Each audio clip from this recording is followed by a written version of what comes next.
jadi di sini saya akan menjelaskan pengertian terkait kartu plastik. Nah, kartu plastik adalah kartu pembayaran yang dikeluarkan oleh pihak bank kepada nasabah untuk memudahkan akses terhadap rekening, melakukan transaksi tunai maupun non-tunai, serta layanan perbankan lainnya. Nah, berikutnya yaitu pihak-pihak yang terkait. Nah, apa sih yang termasuk dalam sistem kerja kredit card? Di sini ada 3 pihak yang terlibat. Yang pertama, bank atau perusahaan pembiayaan baik sebagai penerbit dan pembayar. Yang kedua, ada pedagang sebagai tempat belanja seperti hotel, supermarket, pasar swalayan, tempat-tempat hiburan, restoran, tempat-tempat lainnya di mana bank mengikat perjanjian.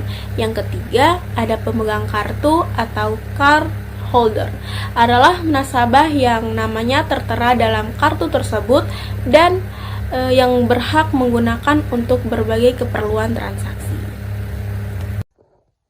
Perkenalkan, nama saya Selvin Lobo dengan NIM 24.3751030. Di sini saya akan menjelaskan tentang sistem kerja kartu plastik, di mana sistem kerja kartu plastik melibatkan transaksi antara pemegang kartu dengan bank atau lembaga-lembaga keuangan yang menerbitkan kartu.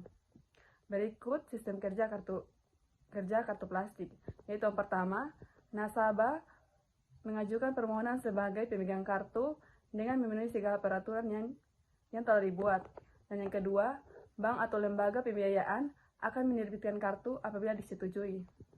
Dan yang ketiga, dengan kartu yang sudah disetujui, pemegang kartu dapat berbelanja di suatu tempat dengan bukti pembayarannya. Nah, apabila nasabah pemegang kartu melakukan transaksi, maka sistem kerja penagihannya adalah sebagai berikut. Yang pertama, pemegang kartu melakukan transaksi dengan menunjukkan kartu dan menandatangani bukti transaksinya. Yang kedua, pihak pedagang akan menagihkan ke bank atau lembaga pembiayaan berdasarkan bukti transaksinya dengan nasabah. Yang ketiga, bank atau lembaga pembiayaan akan membayar kembali kepada merchant sesuai dengan perjanjian yang telah disepakati. Keempat, bank atau lembaga pembiayaan akan menagihkan ke pemegang kartu berdasarkan bukti pembelian sampai batas waktu tertentu. Dan yang terakhir adalah pemegang kartu akan membayar sejumlah nominal yang tertera sampai batas waktu yang telah ditentukan, dan apabila mengalami keterlambatan, maka akan dikenakan bunga atau denda. Keuntungan kartu plastik. Kartu plastik memberikan kemudahan signifikan dalam bertransaksi. 1. Praktis dan mudah dibawa atau tidak perlu membawa uang tunai dalam jumlah besar. Yang kedua, aman dan efisien atau mengurangi risiko kehilangan uang tunai dan proses transaksi lebih cepat. 3. Beragam fasilitas transaksi atau mendukung transaksi online, cicilan, dan penarikan tunai. 4. Sebagai identitas dan akses atau dapat berfungsi sebagai alat identifikasi dan akses ke layanan perbankan. Yang kelima, banyak manfaat tambahan atau poin reward, diskon, cashback, dan program loyalitas lainnya. Kerugian kartu kredit. Khususnya kartu kredit memerlukan pengelolaan finansial yang cermat. Yang pertama, risiko kehilangan atau pencurian, atau perlu segera dilaporkan jika hilang untuk menghindari penyalahgunaan. Walaupun ada fitur keamanan, risiko tetap ada. Kedua, biaya tambahan atau biaya tahunan, biaya keterlambatan, biaya administrasi, dan terutama bunga yang tertinggi. Yang ketiga, ketergantungan pada sistem elektronik. Tidak dapat digunakan saat terjadi gangguan jaringan atau listrik.